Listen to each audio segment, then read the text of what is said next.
In ancient Japan, there was a swordsman who never lost a duel, not because he practiced more than anyone else, but because he understood something that every other warrior missed. What he understood might be the most important lesson you hear all week, and it begins with a garden, a rake, and an old man doing nothing at all.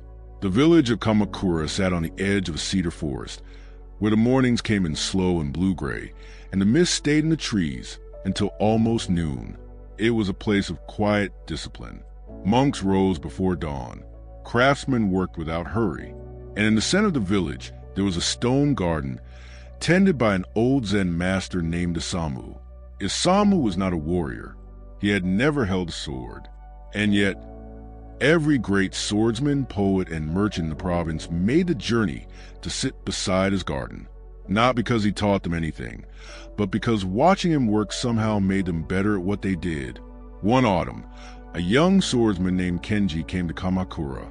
He was 26 years old, and he had not slept a full night in 3 years. Every morning before sunrise, he was on the training ground. Every evening after dark, he was still there. His hands were calloused past feeling. His form was flawless. And yet, he kept losing. Not losing duels.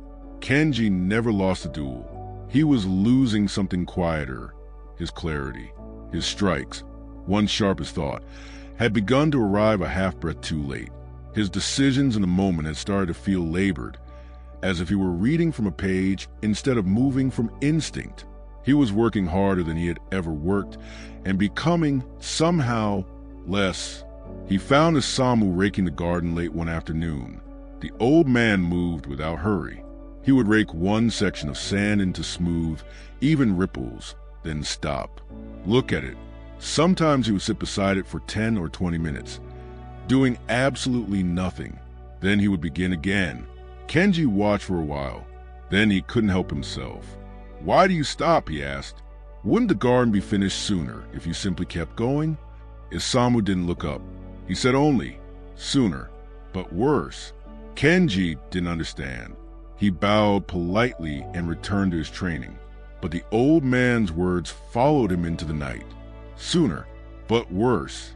He thought about the last 3 years, the relentless hours, the refusal to rest. He had believed, in the way young people believe things completely, that rest was time stolen from progress, that every hour not spent practicing was an hour fallen behind. He had watched his peers rest, sleep full nights, take slow mornings, and he had told himself, "This is why I will surpass them. This is my edge." Sacrifice. But now his instincts were dulling. His body was sharp and his mind was clouded. And for the first time, he began to wonder if the sacrifice had been pointed in the wrong direction.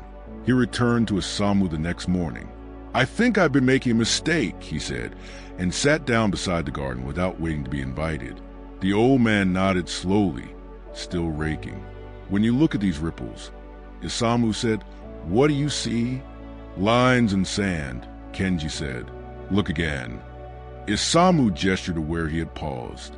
The lines only become visible because of the space between them. Without space, there is only a blur. He raked a slow stroke. A sword without pause is noise. A mind without stillness is a room full of sound. The work doesn't only happen when your hands are moving. It also happens when you are still enough to let it settle. Kenji sat there for a long time after that. He didn't train that afternoon. He walked to the cedar forest and sat under the trees and let himself do nothing for the first time in 3 years.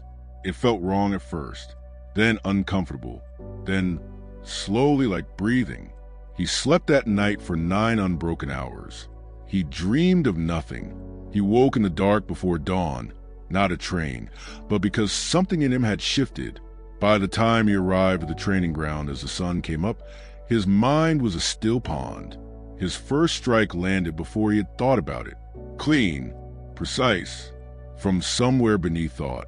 The pause had done what 3 years of relentless practice could not. It had let the learning settle into him, past effort, and into instinct. He returned to Isamu one last time before leaving Kamakura. "You didn't teach me how to rest," he said. You taught me that rest is where the real work finishes. The old man kept raking. The garden doesn't grow because we rake it, he said. It grows because we leave it alone long enough.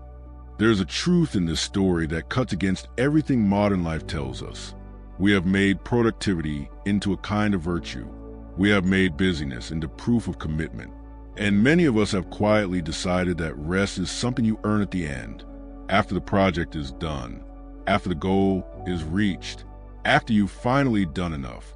But Kenji's story asks a different question. What if rest isn't the reward for work, but the condition that makes the work whole? So, friends, think about what you've been carrying this week.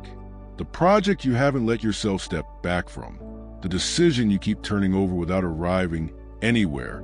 The skill you've been grinding at harder and harder as it slowly stops improving. You are not behind. You may not need to push harder. You may need to do what Osamu did with his rake. Stop, let it settle, and trust that the work is still happening even when your hands are still. The mind consolidates in quiet. The body repairs in sleep. The soul finds direction in stillness. These are not interruptions to progress. They are where progress finishes. The garden grows because you leave it alone long enough. If this found you at the right moment, stay a while. There's more of this here. Stories that ask you to slow down, not speed up. Subscribe, and let the next one find you when you need it.